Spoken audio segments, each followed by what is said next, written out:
Coordiné el secuestro de 11 funcionarios públicos antes de cumplir 23 años. 11. No estoy hablando de rateros de poca monta, ni de empresarios gordos con 4 escoltas borrachos. Hablo de senadores, de diputados federales, de un subsecretario de Seguridad que presumía en la tele que iba a acabar con el narco en 6 meses. A ese cabrón lo tuvimos encintado en una bodega de Nuevo Laredo durante 17 días. Lloraba como niño chiquito, pidiendo que llamáramos a su esposa. Nunca lo hicimos. Al final pagaron, pero no lo suficiente. Mi jefe decidió que había que dar un mensaje. Yo solo apreté el gatillo. Tenía 22 años y ya había perdido la cuenta de cuántas veces había hecho lo mismo. Me llaman la sombra del norte. Algunos piensan que es porque operaba en la frontera. La verdad es más simple y más jodida, porque nadie me veía venir hasta que ya era demasiado tarde. Ahora el gobierno me ofreció inmunidad total. Inmunidad, como si eso borrara las voces que escucho cada noche, como si eso devolviera a los hijos de esas madres que me persiguen en sueños. Pero aquí estoy, viva, libre, y con ganas de contar todo lo que nunca debió salir a la luz. Mi nombre real no importa. Paola Escobar es un alias que me pusieron los de inteligencia cuando empecé a colaborar. Pensaron que era ingenioso. El apellido Escobar vende, atrae morbo. La verdad es que nací en un pueblo del norte de Tamaulipas que ni siquiera aparece en el mapa de Google. Una de esas rancherías donde si tienes suerte hay luz eléctrica 4 horas al día. Mi papá trabajaba en una empacadora de carne. Mi mamá vendía tamales los fines de semana en el mercado. Éramos 6 hermanos. Yo era la tercera, la del medio, la que nadie pela. Crecí viendo cómo mi papá llegaba con las manos destrozadas de cortar res todo el día por un sueldo que apenas alcanzaba para el frijol y la tortilla. Veía a mi mamá levantarse a las 3 de la mañana a preparar masa mientras nosotros dormíamos. Y veía cómo los narcos del pueblo pasaban en sus camionetas del año con las ventanas polarizadas y la música a todo volumen. Ellos no trabajaban 14 horas. Ellos no tenían las manos destrozadas. Ellos comían bien. Sus hijos iban a escuelas privadas en Reynosa. Tenían respect. Miedo es respeto cuando eres pobre. Eso lo aprendes rápido. Yo era buena estudiante. No una genio, pero me aplicaba. Quería ser abogada. Qué pendeja, ¿verdad? Pensaba que con un título iba a sacar a mi familia de esa mierda. A los 17 me dieron una beca para estudiar en Monterrey. Una beca completa. Mi mamá lloró. Mi papá se emborrachó de felicidad. Era la primera de la familia que iba a llegar a la universidad. La esperanza de todos. Duré exactamente 1 semestre y medio. No porque fuera mala estudiante, no porque no pudiera, sino porque conocí a Rodrigo, el Huesos. Así le decían porque era flaco como pinche esqueleto. Estudiaba ingeniería, pero esa era pura fachada. Su verdadero trabajo era coordinar las rutas de distribución para el Cártel del Golfo en el área metropolitana. Llegó a mi vida como llegan todos los demonios, con una sonrisa, con billetes en la cartera y con promesas de que todo iba a estar mejor. La primera vez que lo vi fue en una fiesta de la facultad. Yo no iba a fiestas. No tenía dinero para andar de parranda, pero mi compañera de cuarto me arrastró. Dijo que necesitaba distraerme, que me la pasaba puro estudiando. Rodrigo estaba en la barra, camisa blanca, jeans caros, reloj que brillaba más que todas las luces del antro. Me invitó un trago, luego otro. Hablamos. Era inteligente el cabrón, sabía de todo, de política, de economía, de libros que yo apenas había oído mencionar. No parecía narco. Esa fue mi primera lección. Los más peligrosos nunca parecen peligrosos.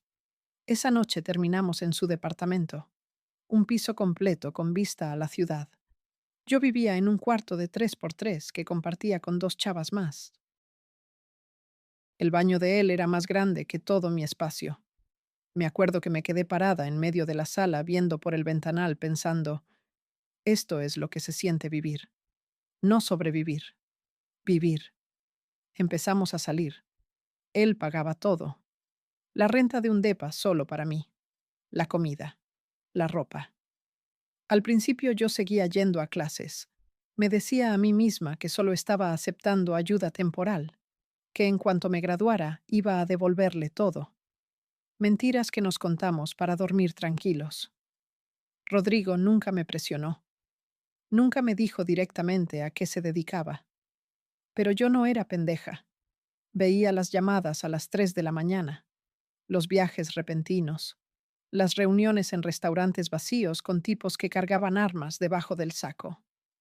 Un día simplemente dejé de ir a la universidad. No hubo un momento dramático.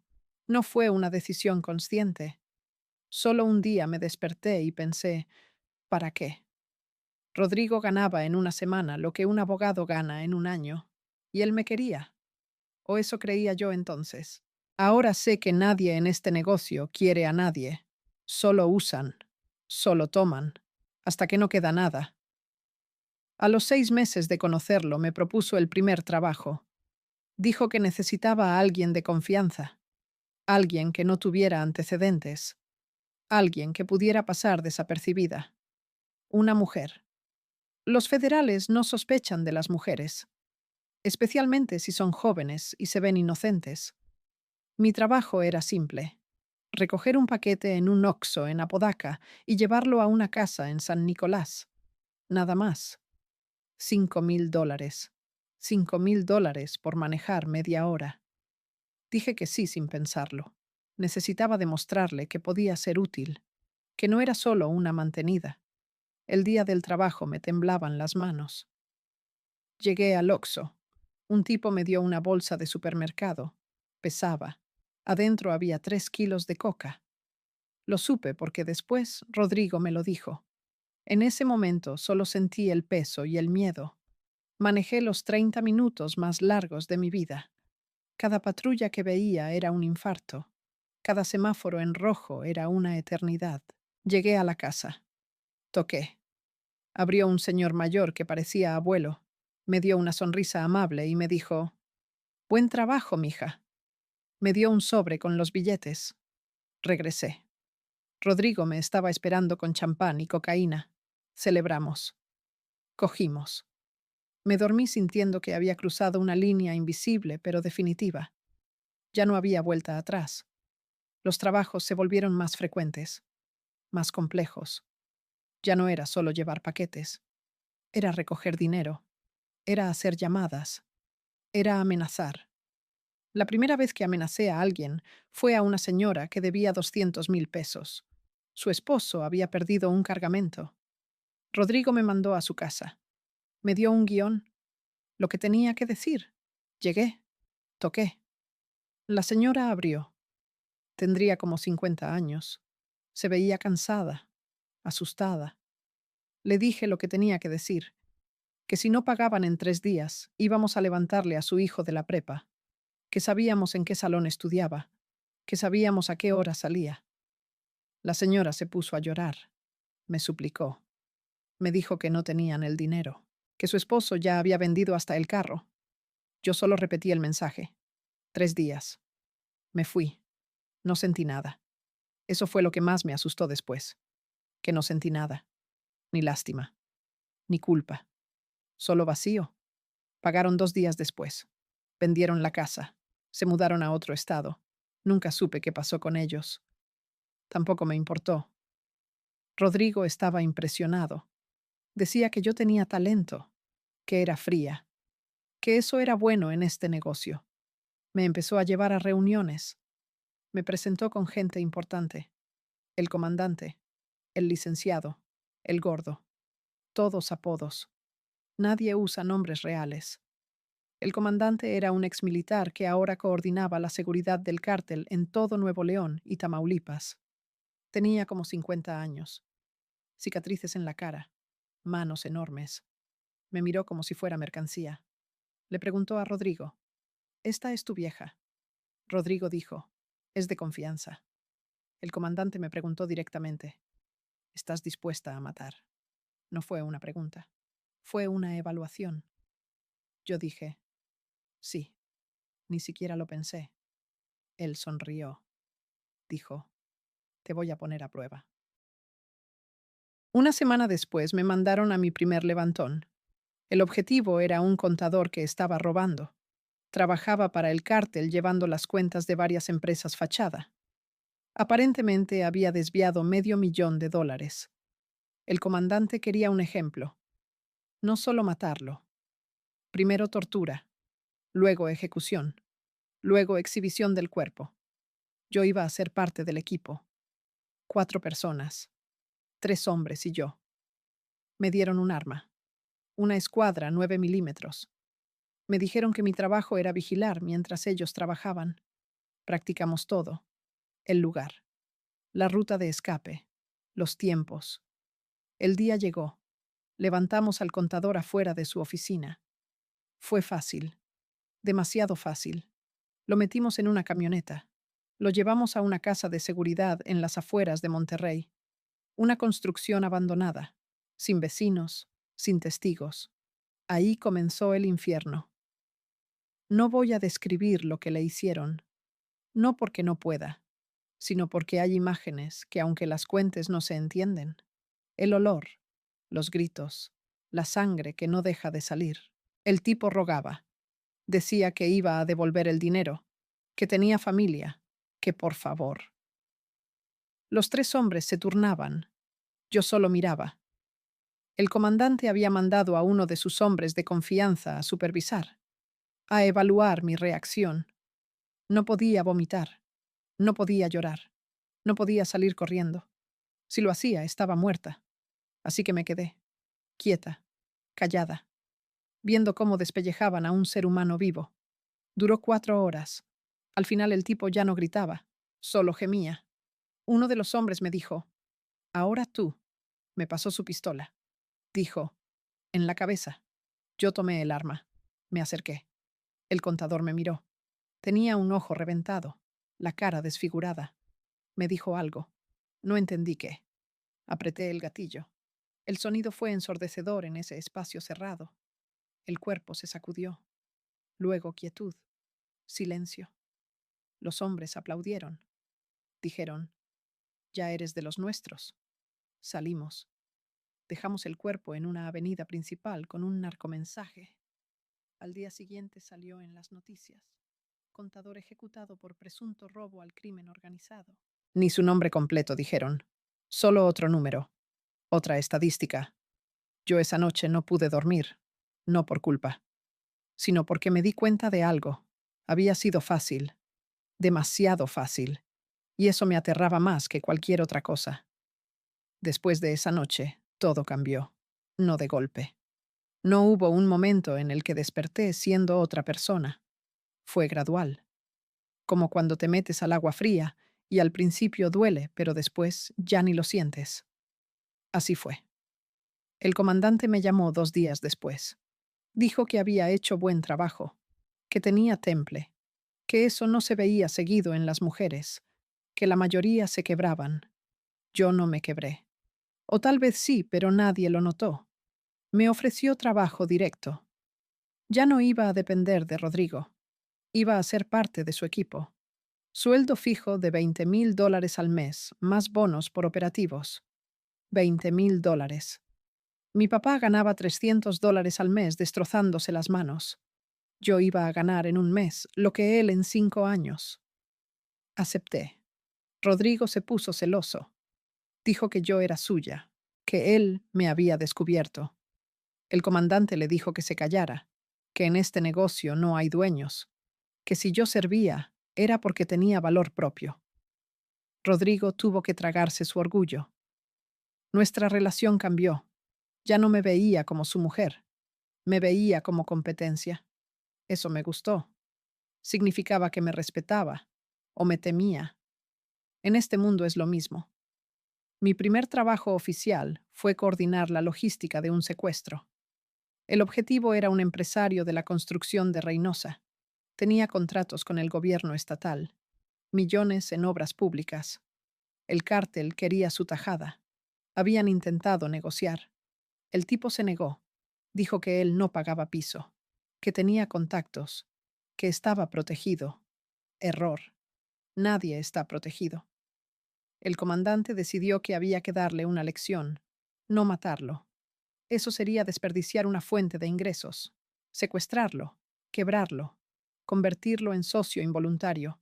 Mi trabajo era planear todo, estudiar sus rutinas, sus escoltas, sus rutas, sus horarios. Pasé 2 semanas siguiéndolo, tomando fotos, haciendo mapas. Descubrí que todos los martes iba a comer a un restaurante en el centro, siempre a las 2 de la tarde, siempre con 2 escoltas. Siempre estacionaba en el mismo lugar. Los escoltas comían en una mesa aparte. Él quedaba solo 5 minutos mientras iban al baño. Ese era nuestro momento. Presenté el plan. El comandante lo aprobó. Dijo que era limpio, profesional. Me asignó un equipo de 6 hombres. Yo iba a dirigir la operación. El día llegó. Martes, 2 de la tarde. Llegamos al restaurante en 2 camionetas. Yo iba en la segunda. Los 6 hombres llevaban armas largas, cuernos de chivo. AR-15. Entré primero al restaurante, vestida casual. Como clienta normal. Me senté en una mesa con vista al empresario. Pedí un refresco. Esperé. Los escoltas se levantaron. Fueron al baño. Hice la señal. Los 6 hombres entraron. Gritaron que todos al suelo. La gente empezó a gritar. Uno de los hombres disparó al techo. Silencio inmediato. Agarraron al empresario. Lo arrastraron. Forcejeó. Le dieron un culatazo en la cabeza. Dejó de moverse. Lo sacaron. Todo duró menos de 2 minutos. Yo salí caminando normal, como si nada. Subí a la camioneta. Arrancamos. Los escoltas salieron del baño cuando ya íbamos a 3 cuadras. Llegamos a la casa de seguridad, una quinta en las afueras, aislada, rodeada de monte. Metimos al empresario en un cuarto, sin ventanas, un colchón en el piso, un bote para hacer sus necesidades. Ahí empezó su calvario. Los primeros 2 días solo lo dejamos ahí, sin comida, poca agua, sin saber qué iba a pasar. La incertidumbre quiebra más que los golpes. El tercer día entré yo, sola. Me senté frente a él. Estaba asustado. Olía a sudor y a mierda. Le expliqué la situación, que necesitábamos $5 millones, que si cooperaba todo iba a estar bien, que si no cooperaba las cosas se iban a poner feas. Me preguntó quién era yo. Le dije, la persona que decide si vives o mueres. Dijo que no tenía ese dinero, que eran exageraciones, que sus negocios no eran tan grandes. Le mostré fotos de su casa, de sus carros, de su esposa en el súper, de sus hijos en la escuela. Le dije, sí tienes el dinero, y si no lo tienes lo vas a conseguir, porque si no tus hijos van a crecer sin padre. Se puso a llorar. Dijo que iba a pagar, que por favor no les hiciera nada a su familia. Le di un teléfono. Le dije que llamara a su esposa, que le dijera que consiguiera el dinero, que vendiera lo que fuera necesario, que tenía una semana. La esposa lloró en el teléfono. Él también lloró. Fue patético, pero efectivo. Ella empezó a mover el dinero. Vendió propiedades. Pidió préstamos. Habló con socios. En 5 días tenía 3 millones. Faltaban 2. El comandante dijo que no era suficiente, que había que presionar. Me mandó a grabar un video. Entré al cuarto con 2 de los hombres. Uno llevaba una cámara. Le dijimos al empresario que se arrodillara. Lloraba. Suplicaba. Le pusimos un cuchillo en el cuello. Le dije que dijera a cámara que necesitaba los 2 millones restantes en 2 días, o lo íbamos a descuartizar. Que su familia iba a recibir partes de su cuerpo por paquetería. Dijo todo llorando. Mandamos el video. La esposa consiguió el dinero en 24 horas. Vendió hasta las joyas de su mamá. Hipotecó la casa. Lo juntó. Lo depositó en cuentas que nosotros indicamos. Verificamos que estuviera completo. 5 millones. El comandante estaba feliz. Dijo que yo era una chingona, que tenía futuro. Me dio un bono de $100,000. 100,000 por coordinar un secuestro. Ni siquiera había tenido que ensuciarme las manos. Solo planear, solo hablar, solo intimidar. Liberamos al empresario una semana después. Lo dejamos tirado en una carretera, desnudo, golpeado, humillado, pero vivo. Le advertimos que si hablaba con las autoridades íbamos por su familia, que ahora él trabajaba para nosotros, que cada mes iba a depositar el 10% de todas sus ganancias en nuestras cuentas, que si no lo hacía ya sabía qué pasaba. Aceptó. Nunca denunció, nunca habló. Siguió con su vida, siguió con sus obras públicas. Solo que ahora tenía socios invisibles, como cientos de empresarios en el norte, todos pagando, todos callados, todos cómplices. Ese secuestro fue el primero de muchos. Me volví especialista. El comandante me ponía los objetivos y yo diseñaba las operaciones. Empresarios, rancheros, dueños de bares, gente con dinero pero sin protección real. La fórmula era siempre la misma: vigilancia, ejecución rápida, aislamiento, negociación, presión, cobro, liberación con advertencia. Algunos pagaban rápido, otros necesitaban persuasión extra. A esos les mandábamos dedos, orejas, fotos de familiares, lo que fuera necesario. Yo me volví experta en leer a las personas, en saber cuánta presión aguantaban antes de quebrarse, en saber si realmente tenían el dinero o solo estaban alargando el tiempo. Los que mentían pagaban caro. A uno lo tuvimos 3 meses porque juraba que no tenía nada. Al final su familia juntó 2 millones. Pero para ese entonces ya le habíamos cortado 3 dedos. Salió vivo pero marcado. Eso también servía. El terror se expande. La gente habla. Pronto ya no teníamos que buscar objetivos. Los mismos empresarios se acercaban a pagar antes de que los levantáramos. Pagaban piso voluntariamente. Era más barato que arriesgarse al secuestro. Negocio redondo. El dinero empezó a llegar en cantidades obscenas. Yo ganaba más en un mes que lo que mi familia había ganado en toda su vida. Me compré una casa, luego otra, carros, joyas, ropa de diseñador, viajes, todo lo que nunca tuve, todo lo que mi mamá nunca pudo darme. Les mandaba dinero a mis papás. Les dije que tenía un negocio de importaciones, que me iba bien. Nunca preguntaron mucho. El dinero ciega, convence. Mi mamá dejó de vender tamales. Mi papá se jubiló anticipadamente. Mis hermanos pudieron estudiar. Todo gracias a mí. Todo gracias a la sangre que yo derramaba. Pero ellos no lo sabían, o no querían saberlo. Es fácil ignorar de dónde viene el dinero cuando llega en efectivo y resuelve todos tus problemas. Rodrigo y yo terminamos, o más bien nos fuimos alejando. Él seguía en su área, yo en la mía.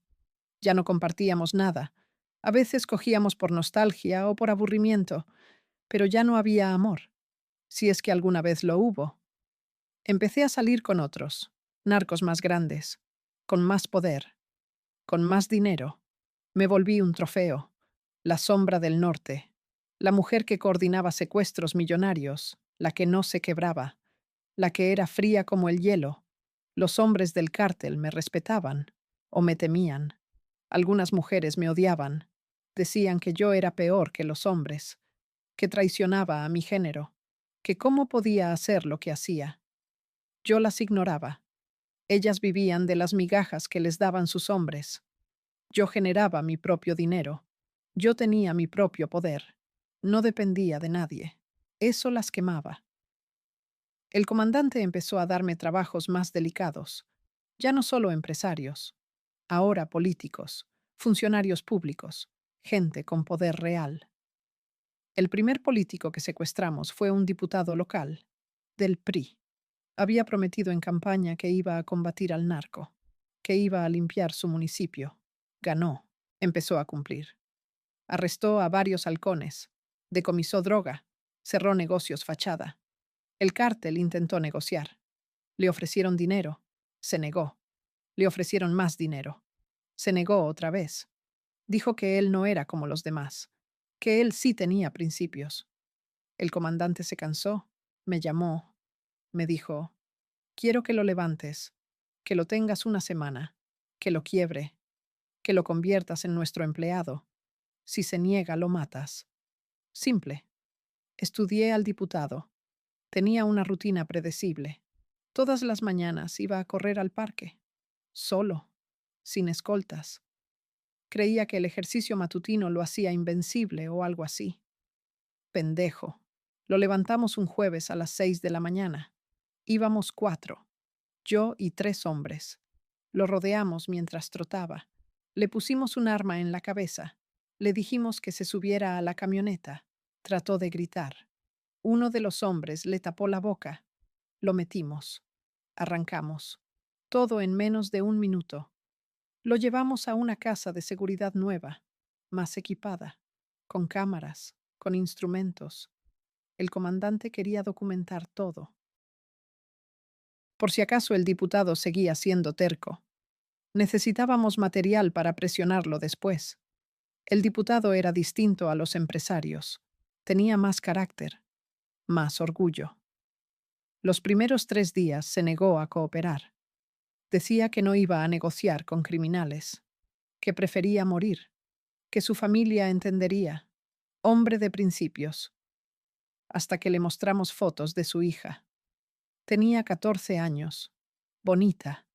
Estudiaba en una escuela privada en Monterrey.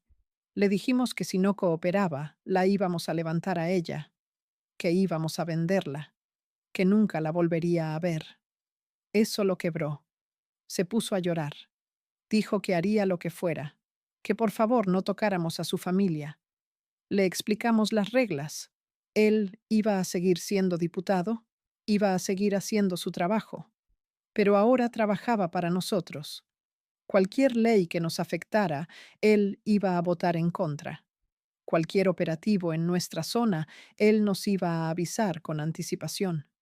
Cualquier información que tuviéramos interés, él nos la iba a conseguir. A cambio, le pagábamos $50,000 al mes y su familia estaba segura. Si traicionaba, moría toda su familia. Todos. Esposa, hijos, papás, hermanos, todos. Aceptó. Lo liberamos. Regresó a su vida. Nunca denunció.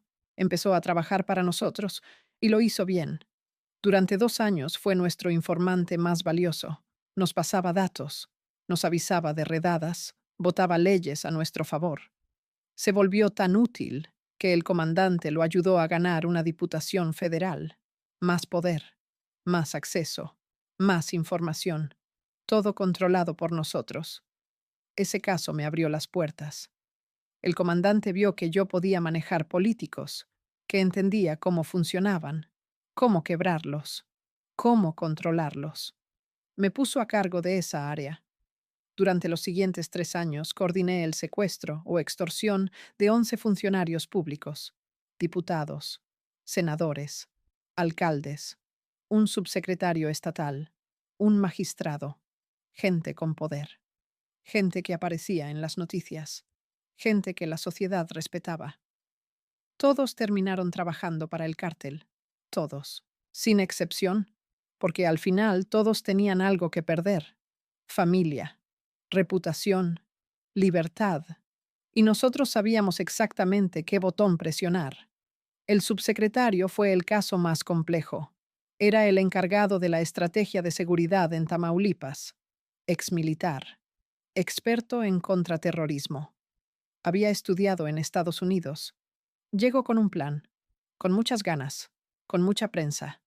Dijo en televisión nacional que iba a desmantelar al cártel del Golfo en 6 meses. 6 meses. El comandante se rió. Dijo, «¿Este pendejo no sabe dónde se metió? Dame 3 semanas y va a estar rogando trabajar para nosotros». Me asignó el caso. Estudié al subsecretario. Era más difícil que los demás. Tenía escolta permanente.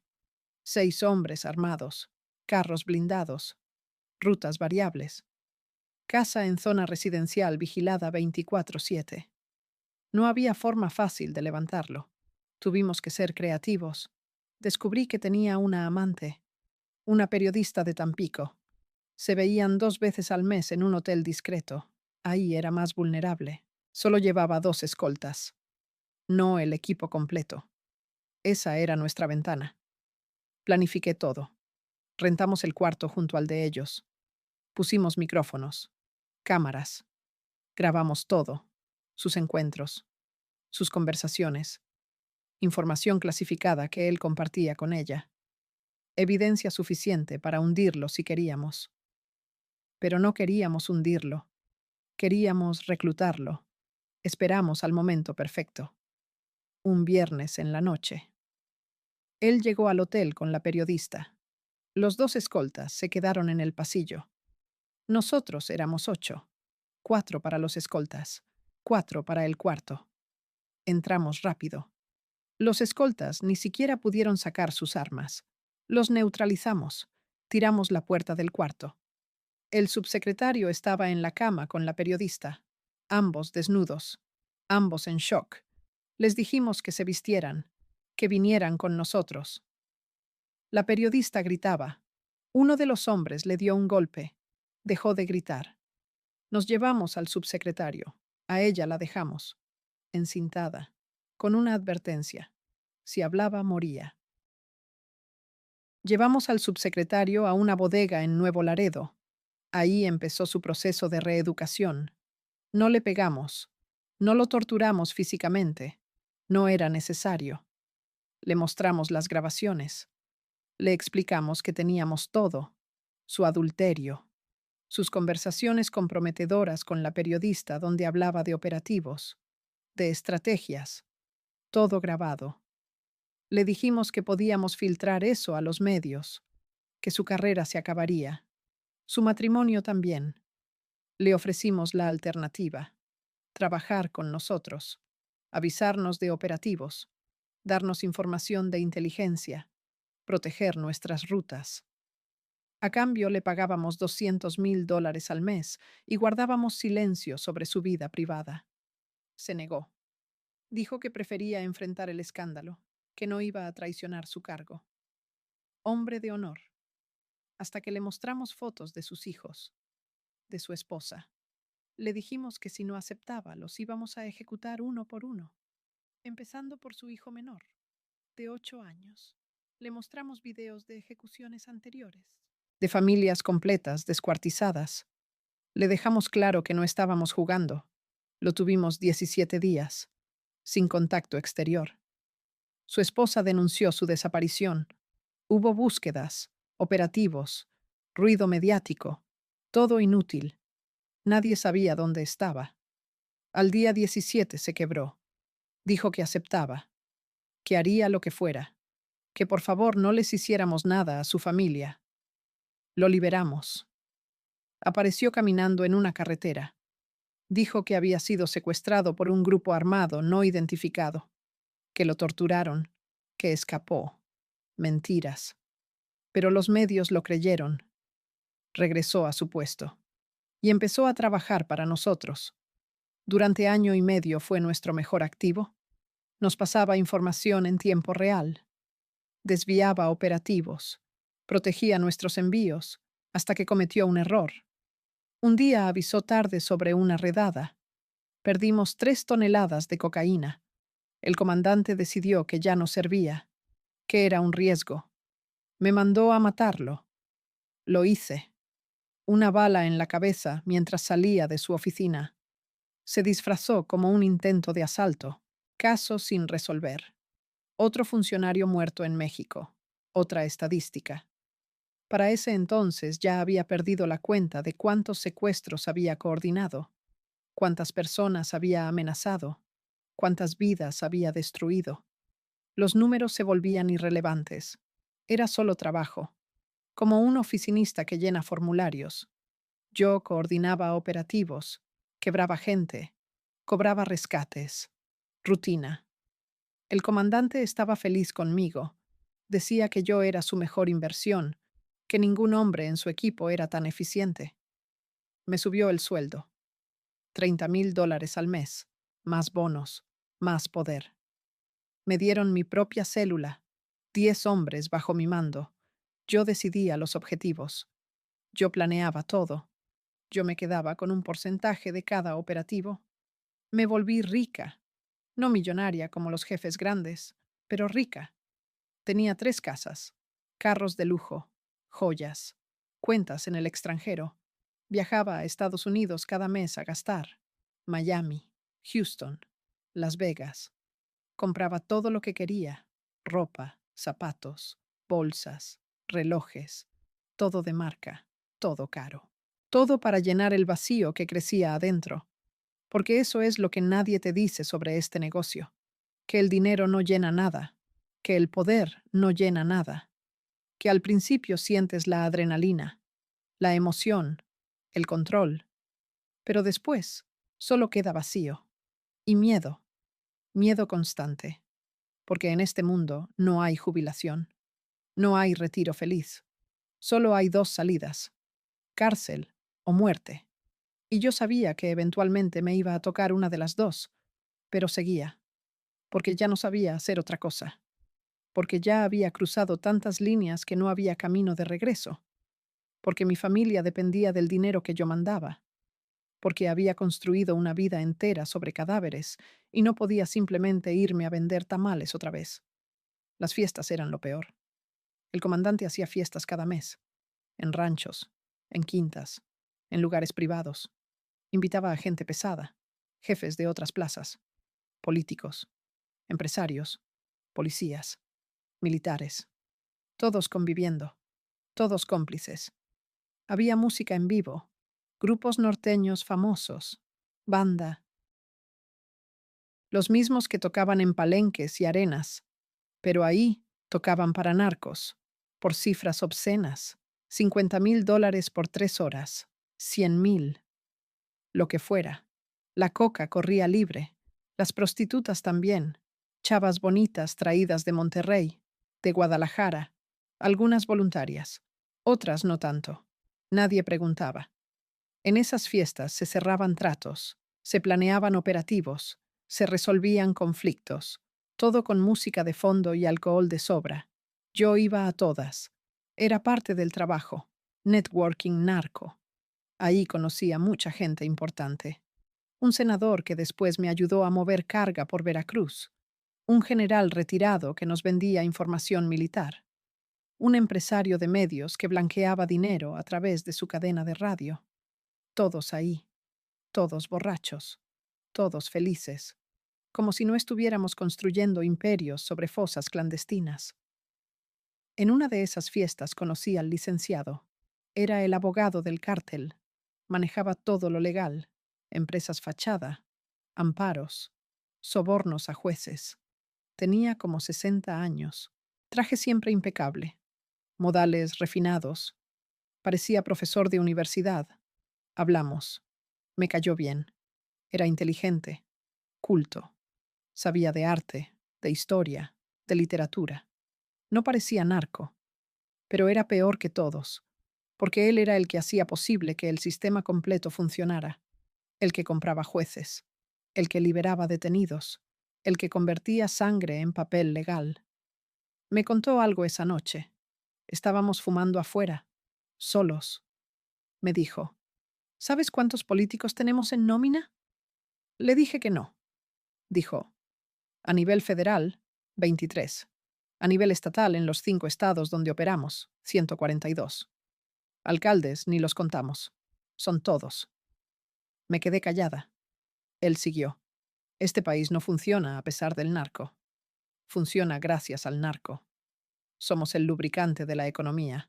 Generamos empleos, movemos dinero, financiamos campañas, pagamos sueldos.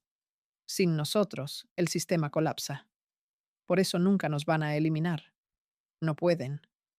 Le pregunté: ¿entonces para qué la guerra? ¿Para qué el teatro? Se rió. Dijo: para que la gente crea que el gobierno hace algo, para que Estados Unidos siga mandando dinero, para que los militares justifiquen presupuestos, para que los políticos ganen elecciones prometiendo seguridad. Es un negocio para todos. Nosotros solo somos los villanos oficiales, pero todos comen del mismo plato.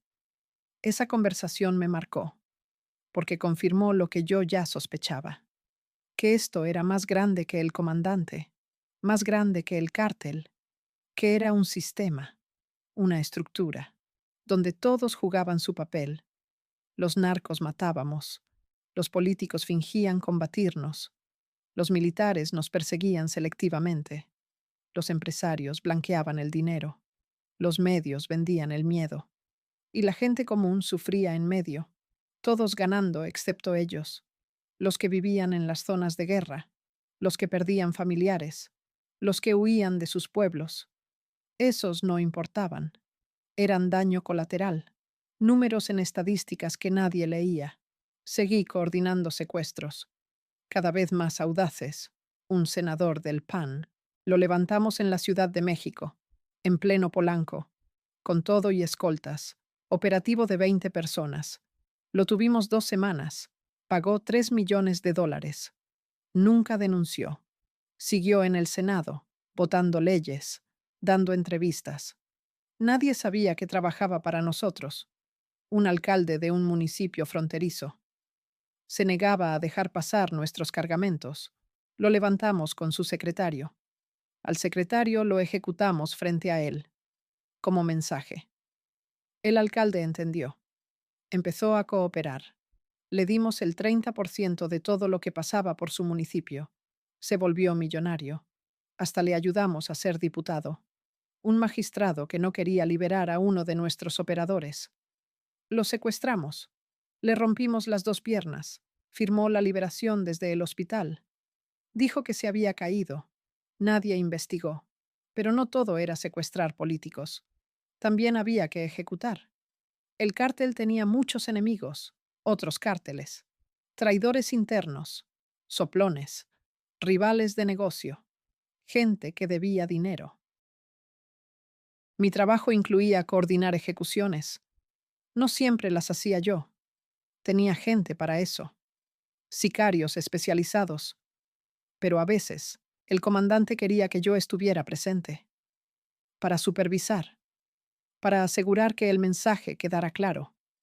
Las ejecuciones públicas eran las peores, o las mejores, según cómo lo veas. Servían para sembrar terror, para demostrar poder, para advertir a otros. Una vez ejecutamos a 5 miembros de los Zetas que habían intentado entrar a nuestra plaza.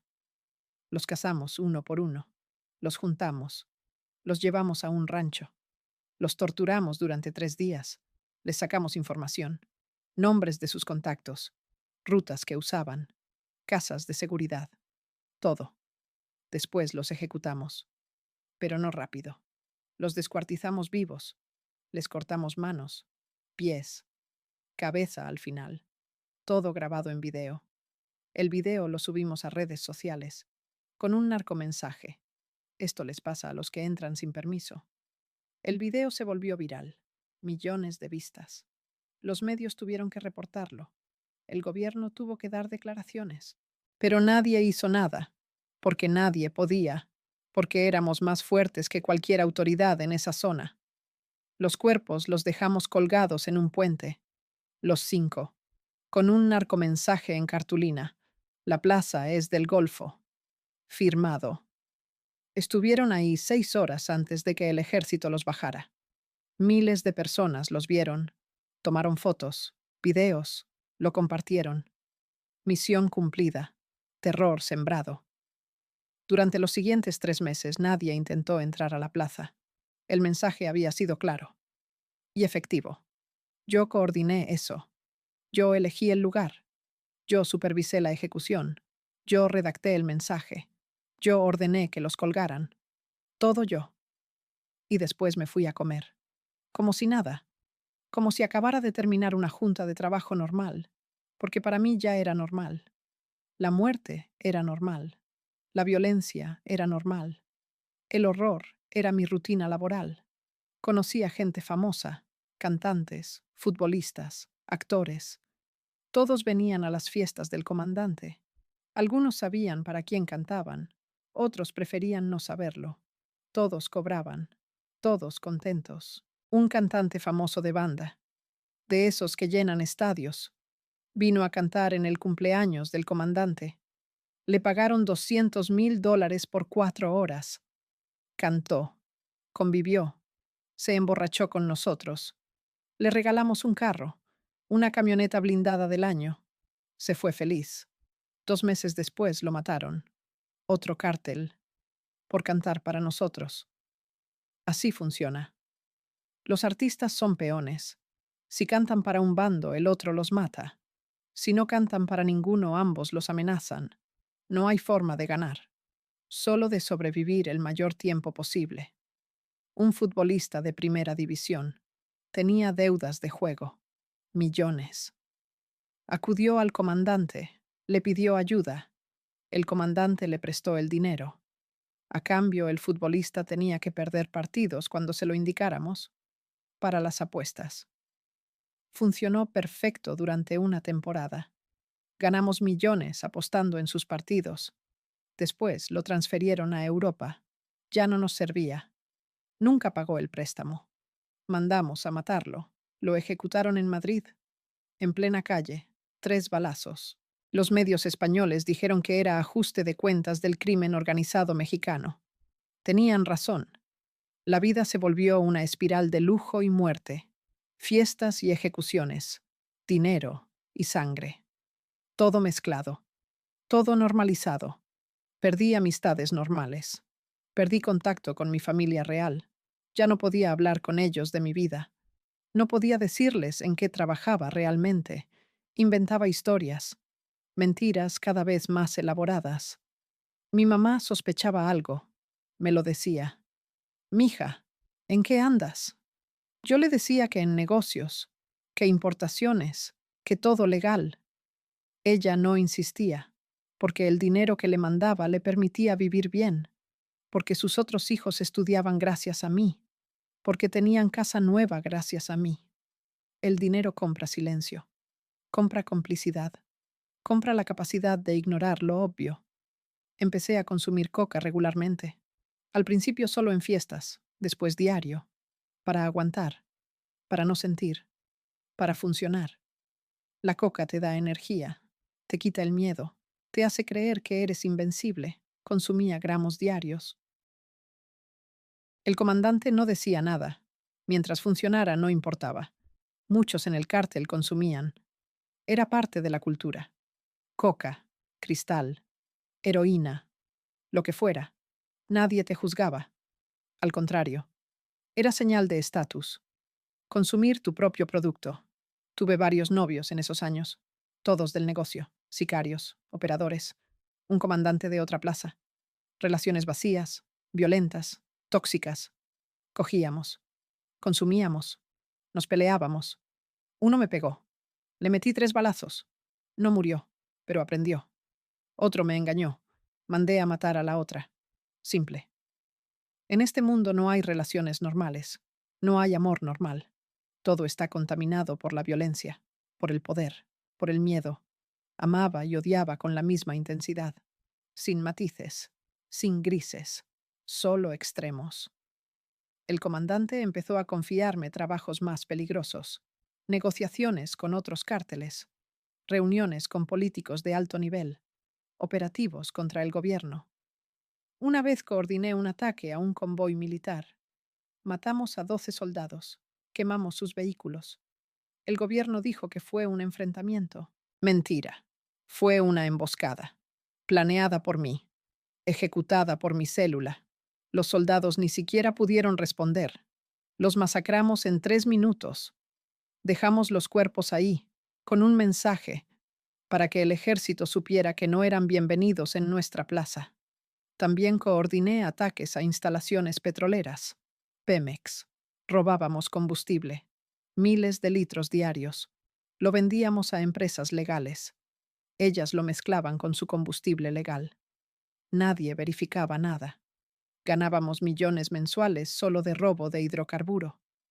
Yo coordinaba los puntos de extracción, las rutas de transporte, los compradores, todo. Era un operativo masivo, involucrado decenas de personas, soldados comprados, policías comprados, empleados de Pemex comprados, todos en la nómina, todos cómplices. El gobierno sabía, pero no hacía nada, porque muchos en el gobierno también cobraban. Me volví intocable. O eso creía. Tenía protección del comandante. Tenía mi propia célula. Tenía dinero. Tenía poder. Creía que nada podía tocarme, que podía hacer lo que quisiera. Esa fue mi primera equivocación. La soberbia. En este negocio la soberbia mata. Rápido. El punto de quiebre llegó un martes. Martes 13. No soy supersticiosa, pero ese detalle siempre me pareció irónico. Después de años de creerme invencible, todo se vino abajo en 24 horas. El comandante me llamó temprano. Su voz sonaba rara, tensa. Me citó en un rancho que usábamos para reuniones privadas. Llegué pensando que era otro trabajo, otro objetivo, otra operación. No lo era. Cuando entré había 10 hombres armados, no de mi célula, del círculo cercano del comandante. Eso era mala señal. Me senté. El comandante estaba serio, callado, fumando. Finalmente habló. Dijo, «Tenemos un problema». Le pregunté qué pasaba. Dijo, «Alguien está filtrando información. Los federales saben demasiado. Saben de las casas de seguridad, de los cargamentos, de las rutas. Alguien está hablando. Y las sospechas apuntan a tu célula». Sentí que el piso se abría. Yo no estaba filtrando nada. Pero en este negocio las sospechas son suficientes. No necesitas pruebas. La duda mata. Le dije que revisáramos, que investigáramos, que yo iba a encontrar al responsable. Me dijo, «Ya investigamos. 3 de tus hombres están muertos. Los interrogamos». Uno confesó. Dijo que tú lo mandaste a hacer contacto con la DEA, que tú estás negociando tu salida. Mi sangre se heló. Era mentira, pura mentira.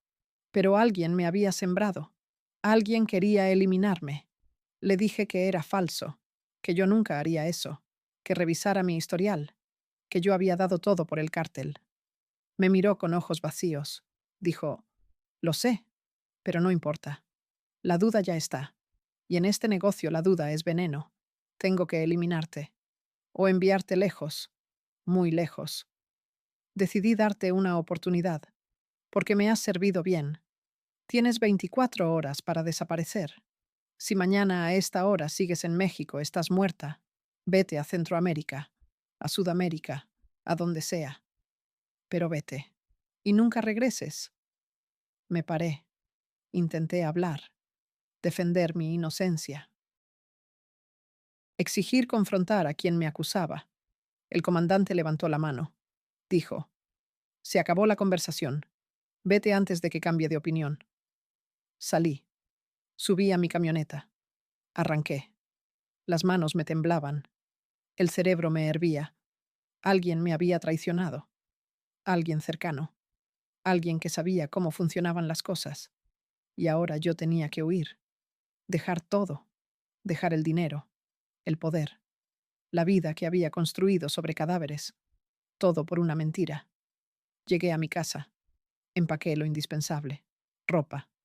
Documentos falsos que tenía guardados para emergencias. Efectivo. Como $200,000 que tenía escondidos. El resto estaba en cuentas. En propiedades. Inaccesible ahora. Perdido. Llamé a uno de mis hombres de confianza. El único que sabía que no estaba involucrado en nada raro. Le conté. Me dijo que corriera, que él había escuchado rumores, que el gordo, uno de los lugartenientes del comandante, me quería muerta, que él había inventado todo, que quería quedarse con mi territorio, con mis operaciones, que había torturado a mis hombres hasta que uno, quebrado, repitió lo que él quería escuchar. Una confesión falsa, suficiente para justificar mi eliminación. Le pregunté por qué el comandante le creía. Dijo, porque el gordo es su sobrino. Familia. Y en este negocio la familia pesa más que la verdad. Entendí todo. No era paranoia del comandante, era ambición del gordo. Él había visto cómo yo crecía, cómo ganaba más dinero, más respeto. Me veía como amenaza o como oportunidad. Eliminarme y quedarse con mi plaza, mi red, mis contactos, negocios. Nada personal, solo estrategia. Pero para mí era personal, muy personal. Consideré volver y matar al gordo, hacer un levantón, torturarlo hasta que confesara, pero sabía que no iba a funcionar. El comandante nunca me iba a creer sobre su sobrino, y si intentaba matarlo, él me mataría a mí. No tenía opciones, solo huida. Salí de México esa misma noche. Crucé a Estados Unidos por un punto ciego que conocía. Pagué $20,000 por el cruce. Llegué a Houston. De ahí tomé un vuelo a Panamá, con pasaporte falso, nombre falso, identidad falsa. En Panamá renté un departamento. Con lo que traía podía vivir un año. Después no sabía qué iba a pasar. Los primeros días no dormía. Cada ruido era una amenaza. Cada persona en la calle era un sicario. La paranoia me consumía. Consumía coca para mantenerme despierta, para estar alerta, pero solo empeoraba las cosas. Las alucinaciones empezaron. Veía caras, escuchaba voces, las voces de las personas que había matado, el empresario, el subsecretario, los zetas descuartizados, el diputado que ejecuté, todos hablándome, reclamándome, diciéndome que pronto iba a estar con ellos. Intenté contactar a mi familia. Llamé a mi mamá desde un teléfono desechable. Le dije que tenía que irme del país, que había problemas con el negocio, que no podía explicar, que cuidara a mis hermanos, que el dinero que les había mandado era suficiente para vivir bien. Lloró. Me preguntó si estaba en peligro. Le mentí. Le dije que no, que solo era temporal. Que pronto iba a regresar. Nunca regresé. Esa fue la última vez que hablé con ella. 2 meses después me enteré por las noticias. El gordo mandó a matar a toda mi familia. Mi mamá, mi papá, mis 5 hermanos. Todos ejecutados en su casa. Una noche, sin aviso. Los mataron a todos. El mensaje era claro. Esto es lo que pasa cuando traicionas. Aunque yo no había traicionado. Pero eso no importaba. La narrativa estaba escrita. Yo era la traidora. Mi familia pagó el precio. Cuando vi las fotos en las noticias, algo dentro de mí murió. Lo último que me quedaba de humanidad. Mi mamá que me parió, que me crió, que sacrificó todo por mí. Muerta, con 3 balazos en la cabeza. Mi papá que trabajó hasta destruirse las manos. Muerto. Mis hermanos que estudiaban gracias a mi dinero. Muertos.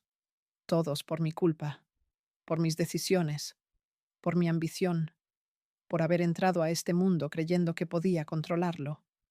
El mundo me controló a mí, me usó, me escupió y mató a mi familia para cerrar el círculo. Intenté suicidarme. Compré una pistola en el mercado negro de Ciudad de Panamá. Me la puse en la boca, el dedo en el gatillo, listo para terminar todo, pero no pude. Cobarde hasta el final. No tenía el valor para matarme, solo para matar a otros. Qué irónico. Coordiné decenas de ejecuciones. Maté personalmente a varios, pero no podía matarme a mí misma. El instinto de supervivencia. La maldición de seguir viva cuando todos los que amabas están muertos. Empecé a beber, a consumir más coca, a mezclarla con pastillas, con lo que fuera. Buscaba el olvido, buscaba la muerte lenta, la que no requiere valentía, solo autodestrucción constante. Perdí peso, perdí la razón, perdí el tiempo. Los días se volvieron borrosos. No sabía qué día era, qué mes. Solo existía, sobrevivía, pero no vivía. El dinero se acabó. Tuve que vender joyas, relojes, lo poco que había traído. Después tuve que trabajar, pero no sabía hacer nada legal. Solo sabía matar, extorsionar. secuestrar. Empecé a hacer trabajos chicos para grupos locales en Panamá. Cobros, amenazas, nada grande, solo para comer, para sobrevivir. Me volví lo que siempre fui, un perro, pero ahora sin dueño, sin protección, sin futuro. Pasaron 2 años en el infierno, 2 años huyendo, cambiando de ciudad, de país. Estuve en Colombia, en Ecuador, en Perú, siempre moviéndome, siempre con miedo. Sabía que el comandante tenía alcance internacional, que si realmente me buscaba me iba a encontrar. Pero aparentemente ya no importaba. Yo ya no era amenaza, solo un fantasma, una historia que contar en las fiestas. ¿Se acuerdan de la sombra del norte? La que traicionó, la que huyó, la que perdió todo. Ejemplo perfecto de qué no hacer. Entonces llegó el contacto, un mensaje encriptado. Alguien que decía trabajar para la DEA, que sabía quién era yo, que tenían información, que querían hablar. Mi primer instinto fue ignorarlo, trampa obvia, pero el mensaje incluía detalles que solo alguien muy conectado podía saber. Nombres de operativos que yo había coordinado, fechas exactas, cantidades de dinero. Eso no estaba en archivos públicos. Decidí arriesgar. Respondí. Fijamos una reunión. En un café en Lima, territorio neutral. El agente era americano, traje gris, lentes oscuros. Parecía sacado de una película. Se sentó frente a mí. Ordenó café. Yo no ordené nada. Solo quería saber qué quería. Fue directo. Dijo, sabemos todo sobre ti. Sabemos de los secuestros, de los políticos que reclutaste, de las ejecuciones que coordinaste. Tenemos pruebas suficientes para extraditarte y encerrarte de por vida. Le dije, entonces hazlo. ¿Para qué esta reunión? Sonrió. Dijo, porque eres más útil afuera que adentro. Queremos información, nombres, rutas, cuentas bancarias, estructura completa del cártel del Golfo. A cambio te ofrecemos inmunidad total, programa de protección de testigos, nueva identidad, vida nueva en Estados Unidos. Todo borrado, como si nunca hubiera pasado. Me reí. Le dije, nada se borra. Puedes cambiarme el nombre, la cara, el país, pero no puedes borrar lo que hice, lo que soy. Él dijo, no estamos ofreciendo redención, estamos ofreciendo supervivencia. Tú decides.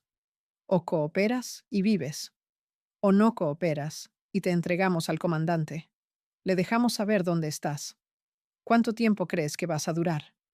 Le pregunté, ¿por qué yo? Hay gente más importante, más conectada. Dijo, porque tú estás quebrada, sin protección, sin opciones, y porque coordinaste operativos contra funcionarios públicos. Eso nos interesa. Queremos limpiar el sistema. Queremos saber quiénes están comprados, quiénes trabajan para los cárteles.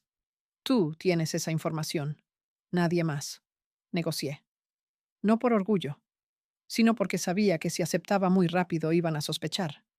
Pedí garantías, documentos firmados, protección permanente, dinero para empezar. $50,000. Aceptaron todo. Me dieron una semana para decidir. 7 días para elegir entre la muerte segura o la traición definitiva. Porque eso era. Traición. Después de años de matar traidores, yo me iba a convertir en una. La ironía era casi poética. Pasé esos 7 días pensando, recordando, viendo las caras de todos los que había matado, de mi familia ejecutada, del comandante que me dio poder, del gordo que me quitó todo, de Rodrigo que me metió a esto, de mi mamá que solo quería que yo estudiara, de la niña que fui, la que quería ser abogada, la que tenía sueños limpios. Esa niña estaba muerta, muerta hace años. Yo solo era un cascarón, un monstruo con forma humana, sin alma, sin futuro, sin nada que perder. Acepté. Firmé los papeles. Me convertí en testigo protegido. Me llevaron a Estados Unidos, a una ciudad que no puedo nombrar. Me dieron nueva identidad, nuevo pasaporte, Nuevo historial. Paola Escobar dejó de existir. Ahora soy otra. Con otro nombre. Otra vida. Otra mentira. Empecé a dar información. Sesiones diarias. Horas de interrogatorios. Nombres. Fechas. Lugares. Cuentas bancarias. Todo lo que sabía. Y sabía mucho. Demasiado. La información que di resultó en 23 arrestos. 11 de ellos políticos de alto nivel. 2 senadores. 4 diputados federales. 3 alcaldes. Un magistrado. Un subsecretario. Todos expuestos. Todos procesados. El escándalo fue nacional, internacional. Los medios lo llamaron la purga del narco, la limpia del sistema. Yo era la fuente, la testigo estrella. Pero nadie sabía mi nombre. Nadie sabía mi cara. Solo los agentes. Solo los fiscales. El juicio fue en Estados Unidos. Extradición de varios. Yo declaré por videoconferencia, con voz distorsionada, imagen pixelada, narrando todo. Los secuestros, las torturas, las ejecuciones, los sobornos, todo. Los abogados defensores intentaron desacreditarme. Dijeron que yo era criminal, que mi testimonio no valía. El fiscal les recordó que precisamente por eso mi testimonio era creíble, porque yo había estado ahí, porque yo lo había hecho, porque yo sabía cómo funcionaba todo desde adentro. Las sentencias fueron severas, décadas de prisión, algunos cadena perpetua. Políticos que días antes aparecían en televisión, ahora vestían uniforme naranja en prisiones americanas. El sistema tembló, pero no colapsó. Nunca colapsa. Solo se reorganiza. Nuevos políticos, nuevos narcos, mismo sistema, diferente reparto. El comandante fue arrestado 6 meses después. Gran operativo conjunto, mexicano y americano. Lo agarraron en un rancho en Tamaulipas. Dicen que no opuso resistencia, que sabía que era el final. Lo extraditaron. Le dieron 5 cadenas perpetuas. Murió en prisión 2 años después. Ataque al corazón, o eso dijeron. Yo creo que lo mataron. Sabía demasiado. Era peligroso vivo. Muerto era solo un narco más, una estadística. El gordo también cayó. Lo mataron en un enfrentamiento. Dijeron que se resistió. Yo espero que haya sufrido, que haya sentido aunque sea un poquito del dolor que causó. Pero probablemente no. Probablemente murió rápido. Los malos siempre mueren rápido. Los que sufrimos somos los que seguimos vivos. Ahora vivo en un suburbio americano. Casa pequeña.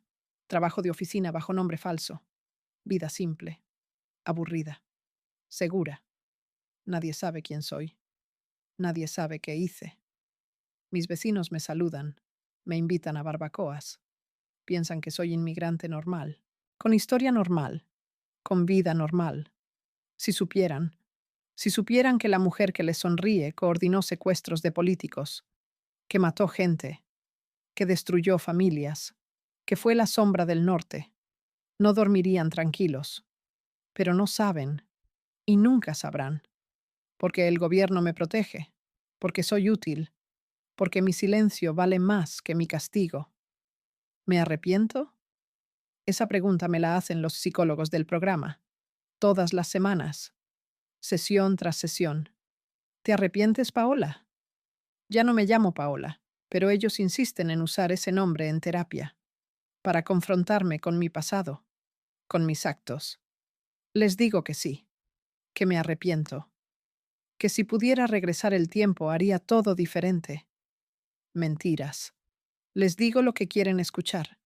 La verdad es más compleja, más oscura. Me arrepiento de haber perdido a mi familia. Me arrepiento de haber confiado en el comandante. Me arrepiento de no haber matado al gordo cuando tuve oportunidad. Pero no me arrepiento de haber entrado al negocio. Porque ese negocio me dio todo lo que mi vida normal nunca me iba a dar.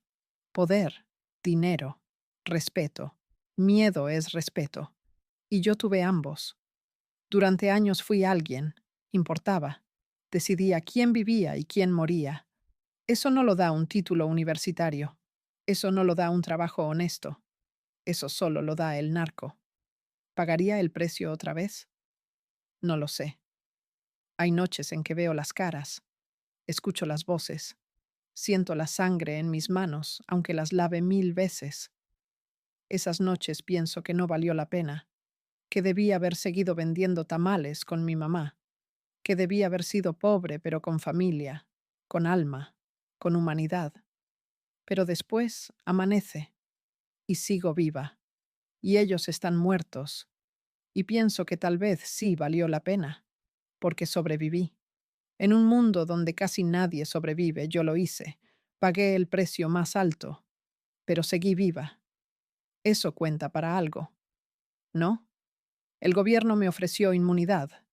Inmunidad total, como si eso borrara todo, como si firmar papeles eliminara la sangre derramada, como si cambiar de nombre cambiara lo que soy. No funciona así. Inmunidad legal no es inmunidad moral, no es inmunidad emocional, no es inmunidad contra las pesadillas, contra los recuerdos, contra el peso de los muertos que cargo. Ese peso nunca se va, solo aprendes a vivir con él, como una joroba invisible, como una enfermedad crónica, siempre ahí, siempre recordándote quién eres realmente. A veces me pregunto cuántos como yo hay, cuántos testigos protegidos viviendo vidas falsas, cuántos monstruos escondidos en suburbios tranquilos, comprando pan, cortando el pasto, saludando vecinos, todos con pasados enterrados, todos con cuerpos sin contar, todos protegidos por el mismo gobierno que supuestamente combate el crimen, porque somos útiles, porque nuestra información vale más que nuestra condena. Así funciona el sistema. No hay justicia, solo conveniencia, solo negociación, solo supervivencia. Esta es mi confesión. No la hago buscando perdón. No existe perdón para lo que hice, ni de Dios, ni de la sociedad, ni de mí misma. La hago porque alguien tiene que contar la verdad que los gobiernos esconden, que los medios no reportan completa, que la sociedad no quiere escuchar. El narco no existe en el vacío.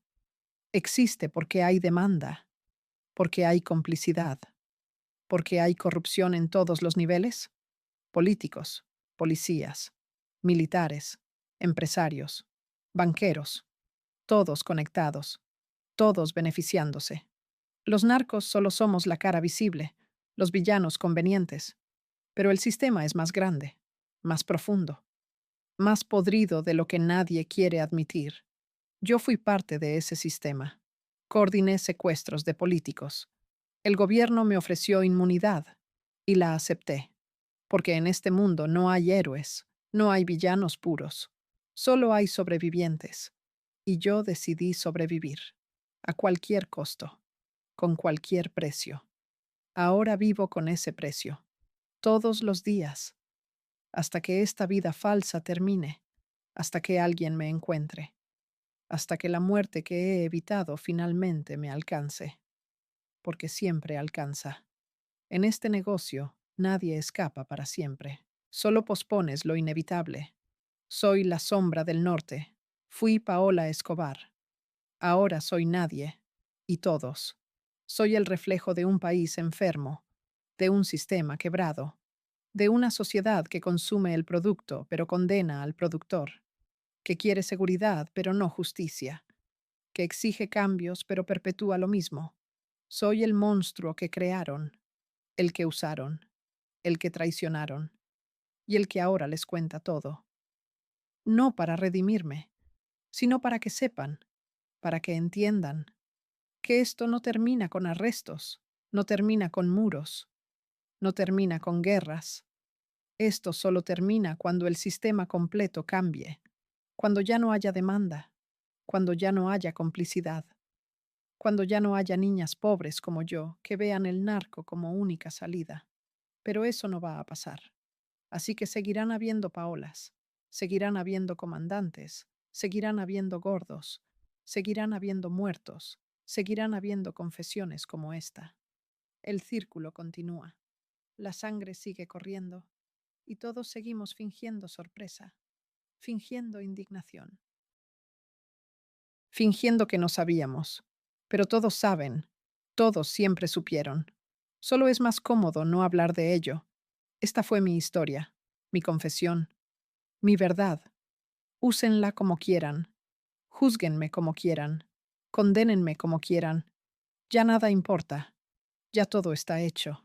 Solo queda esperar el final, y cuando llegue, tal vez por fin encuentre la paz que nunca tuve en vida, o tal vez solo haya más oscuridad, como la que llevé toda mi vida, como la que soy.